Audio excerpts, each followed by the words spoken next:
થયો અને એમનો જે પણ રોગ હતો એ બધો નિવૃત્ત થઈ ગયો. પછી એમના બેટાની વાર્તા ચાલુ થઈ તો એ રઘુનાથ દાસ ખૂબ શાસ્ત્ર ને વેદ ભણ્યા. એ પણ શ્રી મહાપ્રભુજીના સેવક. તો જયારે શ્રી ગુસાઈજીની પાસે આવ્યા ત્યારે શ્રી ગુસાઈજી એમને શ્રી સુબોધનીજીની કથા કરતા ત્યારે કાયમ આગળ બેસાડતા કે શ્રી મહાપ્રભુજીના સેવક છે એટલે એમને મહાપ્રભુજીના સેવકને કાને રાખી કે આપ પિતૃચરણના સેવક છે એટલે આપ આગળ રહો.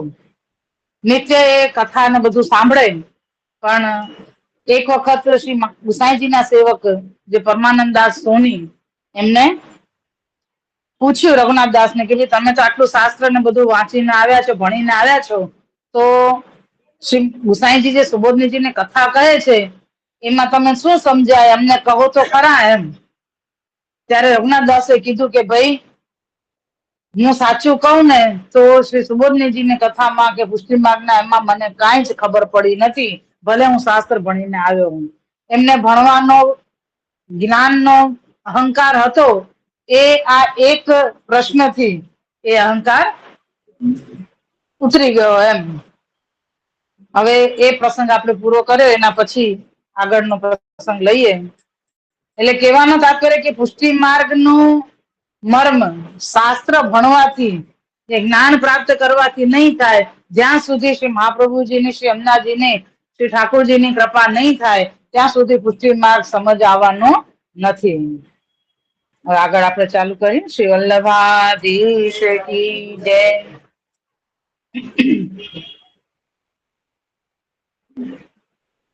બસ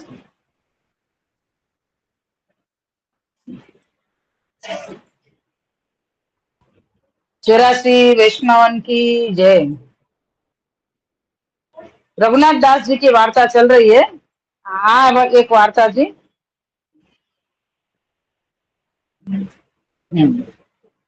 કાશી ભણીને આવ્યા હતા. પેલા તો કાશીમાં જ સંસ્કૃતનું ઘર કહેવાય ને એટલે શાસ્ત્ર ને બધું ત્યાં જ ભણવા જતા.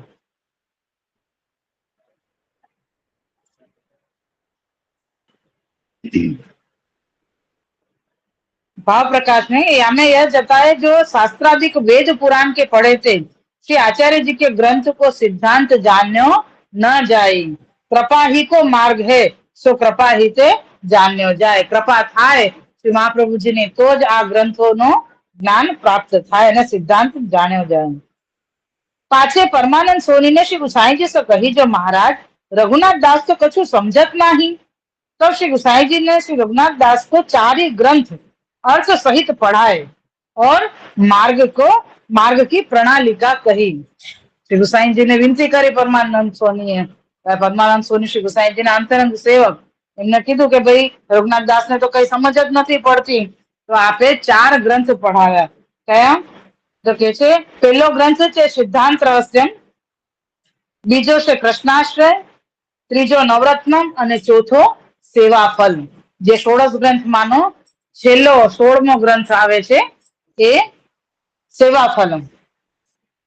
पहलो सिद्धांत रहस्य ग्रंथ के सगरे मार्ग ग्रंथ में सगरे मार्ग को सिद्धांत बताए. दूसरो कृष्णाशय ग्रंथ में एक आश्रय दृढ़ करी बताए. तीसरो नवरत्न ग्रंथ में लौकिक वैदिक चिंता दूरी करी दीनी और सेवा फल में सेवा को फल बताई दियो. 4 ગ્રંથ ભણાવ્યા આપે અને એમાં આખો પુષ્ટિ માર્ગનો સાર બતાવી દીધો. પેલો કયો બતાવ્યો? સિદ્ધાંત રહસ્યમ, જે શ્રાવણ શ્યામ લે પક્ષે એકાદશ્યામ મહાનિશી આપણે કરીએ છીએ પાઠ, એ સિદ્ધાંત રહસ્યમ જેમાં માર્ગનો સિદ્ધાંત આપે બતાવી દીધો. બીજું બતાવ્યું કૃષ્ણાશ્રય.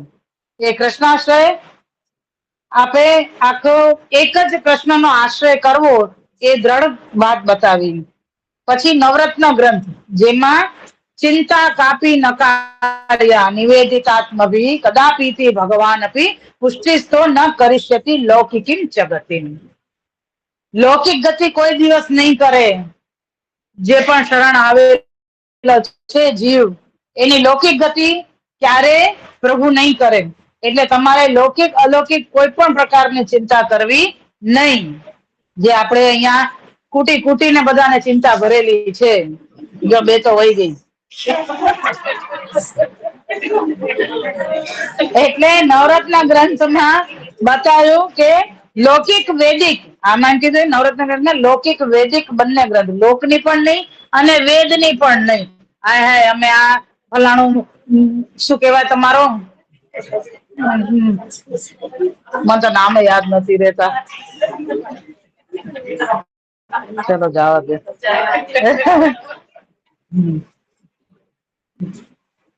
હજી યાદ નથી આવતું. તમે બધું પૂજવા કરવા જાતા હોય ને, તમે શું કરતા હોય એ ભૂલી ગયું છે. એની ચિંતા બધાને રે કે એ નહીં કરીએ તો અમને બધા માતાજી આવીને પિતાજી આવીને અમને હેરાન કરશે, એવી ચિંતા તમને થઈ જાય છે ને બહુ. એ નહીં કરવી ખાસ. એ અન્ય આશ્રય તમે જે દોડી દોડીને કરો છો ને, એમાંથી બહાર નીકળો હવે બધા. ચોથું सेवा फल, सेवा फल में सेवा को फल बताई दिए. पाछे रघुनाथ दास समझन लागे, श्री गुसाई जी की कथा को भेद, लीला को प्रकार सब जानन लागे. આટલો સિદ્ધાંત હૃદયારૂઢ કરાવ્યો આપે કૃપા કરીને. ત્યારે આપને જે પણ ગ્રંથ આપ વાંચન કરતા સંભળાવતા એ બધું સમજ પડવા લાગી. बड़े पंडित भये. वार्ता प्रसंग दूसरो. सो केतेक दिन पाछे कन्नौज में अपने घर आज्ञा मांगी के आए. भगवत सेवा में ममत्व बढ़्यो. तब माता पार्वती सो कहो, जो હું તો ન્યારો હોંગો, શ્રી ઠાकुरજી की सेवा करूंगो. આ બીજો અહંકાર. શ્રી ગુસાઈજીની આજ્ઞા માંગીને કન્નૌજ પોતાની ઘરે આવ્યા. પદ્મનાભદાસજી ક્યાં રહેતા? કન્નૌજ. હે ભગવાન, અમારા ફોન નહીં આવતા એટલે આ ડોસીઓના ફોનો આવે.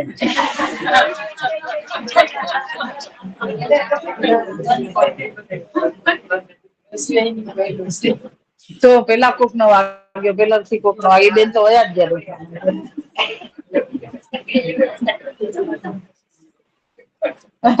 કેટલાક દિવસ પછી કન્નૌજ પોતાની ઘરે શ્રી ગુસાઈજીની આજ્ઞા લઈને અને ગયા અને ભગવત સેવામાં મમત્વ વધ્યો. એમને પ્રીતિ થઈ ભગવત સેવા કરવા માટે. ત્યારે પોતાના માતા પાર્વતીને કહ્યું કે હું તો ન્યારો થઈશ, એટલે અલગ થઈશ. હું અલગ મારી સેવા કરીશ. ઠાकुरજી की સેવા કरूंगो. હું તો ન્યારો હોઉંગો. હું તો એટલે હું તો અલગ થઈશ. આજકાલ તો એમને વગર કીધે અલગ થઈ જાય બધા. भाव प्रकाश. यह कहने में अभिप्राय यह है जो पार्वती और रघुनाथ दास बराबरी की सखी हैं. હવે લીલાનો પ્રકાર બતાવે છે કે બંને બરાબરની સખી છે.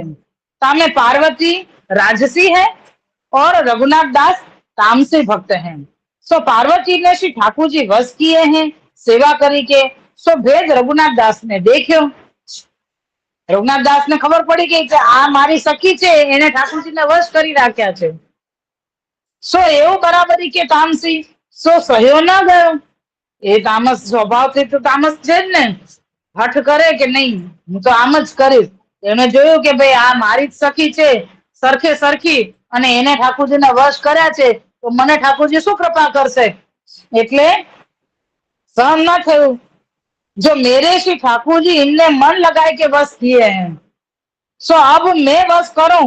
ताते पार्वती ते कहे जो मैं न्यारो होई के सेवा करूंगो. હું અલગ થઈને સેવા કરીશ, તમારી સાથે નહીં કરું. કારણ કે તમે તો એમને બસ કર્યા છે, તમારી સાથે સાથે કરીશ તો મારી ઉપર ઠાकुरજી ક્યારે દ્રષ્ટિ કરશે. तब पार्वती ने कही जो भले ही सेवा करो, प्रीति काहू के बाटे में नहीं. તમે એમ કહો કે ભાઈ હું ઠાकुरજીને હું અલગથી સેવા કરીશ તો મારું જે મન લાગેલું છે કે મારી જે પ્રીતિ ઠાकुरજીમાં છે એ કોઈને વાંટવાથી થોડી વંટાઈ જવાની છે. મારી જે પ્રીતિ છે તો ઠાकुरજીમાં છે, સદાય રહેવાની જ છે. સો શ્રી આચાર્યજી की कृपा ते होएगी. पाछे रघुनाथ दास न्यारे भये. सो वाकी माता पार्वती जल भरी लावे, पात्र मांजे. श्री ठाकुर जी की परचारगी सब करी. पाछे अपने न्यारे घर में आए, अकेली लीटी करे के भाव सो भोग धरे. पाछे जल के घूंट सो उतार के ले. श्री ठाकुर जी की सेवा श्रृंगार बिना सगरो राजस खान पान देह सुख सब त्याग कियो.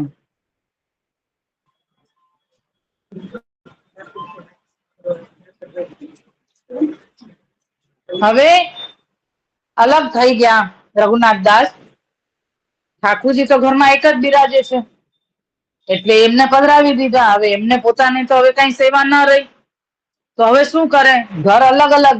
તો રઘુનાથ દાસ જ્યાં સેવા કરતા ત્યાં જાય, જલ ભરી આપે, ત્યાં પાત્ર બધા માંજી દે, બીજી જે પણ પરચારકી છે, બુહારી, મંદિર વસ્ત્ર, સોયની, આ છે તે છે, ઉઠાવધરી કરવી, ભંડાર સમાર, જે પરચારકીની સેવા છે બધી સેવા કરે. એ બધું કરીને પછી ઘરે આવે. ઘરે આવીને લીટીની સામગ્રી એટલે શું કેવાય, રોટલીની હોય પણ એને અલગ પ્રકારથી બનતી હોય, એ બનાવી ભાવથી ભોગ ધરે માનસીમાં, અને એ લઈને ખાલી જલ આરોગી લે એની ઉપર. ઠાકોરજીની સેવા સામે સાક્ષાત ત્યાં નથી બિરાજતી, તો બધો રાજસી ભાવ બધો છોડી દીધો. બધું ખાનપાન, સારું ખાનપાન બધું છોડી દીધું. કેમ કે સાક્ષાત ઠાકોરજીનો સ્પર્શ નથી થઈ રહ્યો. એટલો તાપ કર્યો. પછી શ્રી ઠાકોરજી की सेवा श्रृंगार बिना सगरो राजस खान पान देह सुख सब त्याग दियो. યા ભાતીસો કરત દિન 2-4 બીતે. 3-4 દિવસ જ થયા. પાછે રઘુનાથ દાસ ને કહ્યો, જો તું ધન્ય હે, मेरी सेवा नहीं छोड़े. સોરી, શ્રી મથુરાનાથજી ને કહ્યો, રઘુનાથ દાસજી ને નહીં, મથુરાનાથજી ને કહ્યો. पाछे मथुरानाथ जी ने कहो, जो तू धन्य है, मेरी सेवा नहीं छोड़े, अपनो सुख सब छोड़े, मन में ताप हूँ बहुत कियो, अब तू कबहू तो दारी करी. ઠાકોરજી મથુરાનાથજી બિરાજે ને પદ્મનાભદાસજી ને માથે, એટલે એમના પછી બેટા ઉપર આવીને વહુ ને માથે, હવે એમના દીકરાને માથે પધરાવે. એટલે રઘુનાથદાસજી બધી સેવા કરે છે, તો હવે પાર્વતીજી બધી પરચારકી કરે છે, જલ ભરે છે, પાત્ર માંજે છે ને બધું. અને પોતે બધો ખાનપાન બધું છોડી દીધું, બધું ત્યાગ કર્યો, દેહ નું સુખ બધો ત્યાગ કરી દીધો, કે સાક્ષાત ઠાકોરજીની સેવા થાય એનો તાપ કર્યો. એટલે શ્રી મથુરાનાથજી પ્રસન્ન થયા અને આપે આજ્ઞા કરી કે તું ધન્ય છે કે તે મારી સેવા ન છોડી, પણ તારું બધું સુખ છોડી દીધું. તો ઠાકોરજી મથુરાનાથજી આજ્ઞા કરે છે કે તું ક્યારેક તો દાળ બનાવ. એકલી પેલી લીટી સૂકી લોટની બનાવીને ખાય છે ને, અને જલ લઈ લે છે, એની સાથે કઈ નથી લેતા. એટલે શ્રી મથુરાનાથજી આજ્ઞા કરે છે તો ક્યારેક દાળ તો બનાવ. મેરો ગરો અકેલી લીટી લેત ખરખરાત હે. ભાવથી ભોગ ધરે છે, પણ ઠાકોરજી આરોગે છે, એટલે કે છે કે હું એકલી લીટી આરોગું છું ને, તમારા ગળામાં ખૂંચે છે. એટલે તું ક્યારેક દાળ તો બનાવ. ત્યારે तब पार्वती ने कहे, जो महाराज तुम तो रघुनाथ दास के यहाँ दारी भाती खीर खीरी आदि सब सालन सामग्री नित्य आरोगत हो, घरो क्यों खरखरात है. કે રઘુનાથ દાસ ને ત્યાં તો બધું જ આવે છે ને ભોગમાં, ઘણો સામગ્રી ભોગ ધરેલી છે, તો ગળો શું કામ આપને ગળામાં ખૂંચે છે. તો શ્રી ઠાકોરજી ને પાર્વતી સો કહ્યો, જો મોકો તો તેરો કિયો ભાવત હૈ, ताते लीटी अकेली आरोगत हो. भाव प्रकाश यह कही है जताए, जो प्रीति की लीटी मुझको प्रिय है, अहंकार करी 56 भोग प्रिय नहीं है. रघुनाथ दास के यहाँ हूँ आरोगत हूँ, श्री आचार्य जी की कानी थे, परंतु तेरो की वो बहुत भावत है. यह कही है जताए, जो भक्त जन सुख ले श्री ठाकुर जी लिए जानिए. और इतना कहे पार्वती सो पार्वती के लिए, जब मैं अपने घरे को नाम लेऊंगा तब यह सब सामग्री करेगी, पाछे प्रसाद लेगी, तब मुझको सुख होएगो. મથુરાનાથજી આજ્ઞા કરી કે તો દાળ બનાવ, મને એકલી લીટી ગળામાં ખૂંચે છે. તો એમ કે છે કે રઘુનાથ દાસ ને ત્યાં તો આપ બધું આરોગો છો, આપને શું કામ ગળામાં ખૂંચે, આપને ગળામાં શું કામ એ થાય. તો કે ના, મને તો તારું કરેલું પ્રિય લાગે છે, એટલે તું બધું બનાવ. એટલે શ્રી મથુરાનાથજી એ ભક્તના સુખ માટે, કે પાર્વતી પોતે કશું લેતી નથી, એટલે આપે આજ્ઞા કરી કે મારા ગળામાં ખૂંચે છે. જો એમ કે તું લે, તો એ કોઈ સંજોગોમાં ન લે, કારણ કે એને ખબર છે કે મારે તાપ અત્યારે થઈ રહ્યો છે. પ્રભુ તો આજ્ઞા કરે, પણ પ્રભુએ પોતાના શ્રમ ની વાત કરી ને, તો એને એમ થયું કે ના, ઠાકોરજીને શ્રમ થાય છે, तो हूँ चौक्कस बनावे छू। या प्रकार पार्वती को सुख विचारे तो पार्वती सगरी सामग्री अपने घर करम को दौड़ी आवती, ત્યાંથી જટ બધી પરચારકી કરીને પોતાના ઘરે દોડી આવતા અને ફટાફટ બધી સામગ્રી સિદ્ધ કરતા। દાળ ભાત સાલન સબ કરતી। પાર્વતીને વિચાર્યો જો શ્રી ઠાકુરજી સુખી હોય સો કરનો, ઠાકુરજી સુખ હોય એવું કરવાનું। પાછે રઘુનાથ દાસ કછુક દિન સેવા કરી, પાછે જ્ઞાન ભયો જો પાર્વતી की सेवा अहंकार કરી છુડાઈ। રઘુનાથ દાસ ને પણ ધ્યાન આવ્યું કે ના ખોટું કર્યું કે અહંકાર કરીને ઠાકુરજીની સેવા મેં પાર્વતીજીને એટલે કે માની છોડાવી છે। ताते प्रभु मोह पर अप्रसन्न है, ताते भगवत दिए मिली के चलूंगो तो श्री ठाकुर जी प्रसन्न होंगे। अहंकार की ये मेरी येहू सेवा जाएगी, જો ભગવદીયથી મળીને હું રહીશ તો ઠાકોરજી પ્રસન્ન થશે ને અહંકાર કરીને કરીશ તો આ જે સેવા મળી છે ને એ પણ છૂટી જશે। यह ज्ञान श्री गुसाई जी ने मार्ग को सिद्धांत बतायो હતો ताते उनकी कृपा ते भयो। માર્ગનો સિદ્ધાંત શ્રી ગુસાઈજીએ સમજાવ્યો હતો ને એટલે આ જ્ઞાન થયું અને આ અહંકાર મેં કર્યો છે એમને ખ્યાલ આવ્યો। કોનો છે? तब रघुनाथ दास पार्वती से कहे जो माता अब तुम ही सेवा करो, तुम आज्ञा करो सो मैं करूं। માતાને વિનંતી કરવા જાય છે કે તમે જ સેવા કરો, તમને પછી જે આજ્ઞા કરશો એ હું સેવા કરીશ। मैं चूक्यो, माराथी भूल થઈ ગઈ। तब पार्वती को कछु ईर्ष्या तो नहीं, शुद्ध भक्त है सो प्रसन्न हुई रसोई करण लागी। रघुनाथ दास तो श्रृंगार आदि करावे, या प्रकार ऐसे करत पार्वती के संग करे रघुनाथ दास को प्रीति भई। तब दोनों को बराबरी अनुभव होने लाग्यो। या प्रकार पद्मनाभ दास को परिवार अलौकिक भयो, या प्रकार वैष्णव 7 भय, परंतु पद्मनाभ दास के कुटुंब सहित वार्ता एक जाननी સાથે વાર્તા ચૂથી અહીંયા પૂરી થઈ। આમ 7 વૈષ્ણવ આમાં બતાવે છે। એક તો બંને દીકરી પદ્મનાભ દાસજીની તુલસા અને નાની દીકરી, વાહ હવે આવતા વખતે તો રજુભાઈ ક્ષત્રાણીની વાર્તા બી ચાલુ થશે વારે। પદ્મનાભ દાસજી પોતે, પછી પદ્મનાભ દાસજીની બંને દીકરી બે, અને જેની સગાઈ કરી અને જેના માટે કીધું કે આ આપણા જ્ઞાતિનો નથી, સગાઈ ફેરો તો કે હવે અંગૂઠો કપાય તો સગાઈ ફેરાય। એ પદ્મનાભ દાસજીએ કીધું કે હવે તો અમે આપી દીધું કે અંગૂઠો કેમ કપે તો કે સગાઈ પણ પાછી ન ફેરાય।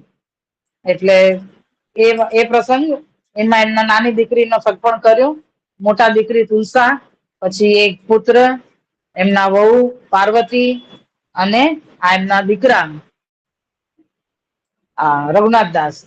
એ પ્રમાણે 7 વૈષ્ણવ એક જ પ્રસંગ એક જ વાર્તાજીની અંદર આ 7 વૈષ્ણવની વાર્તાજી આવે છે।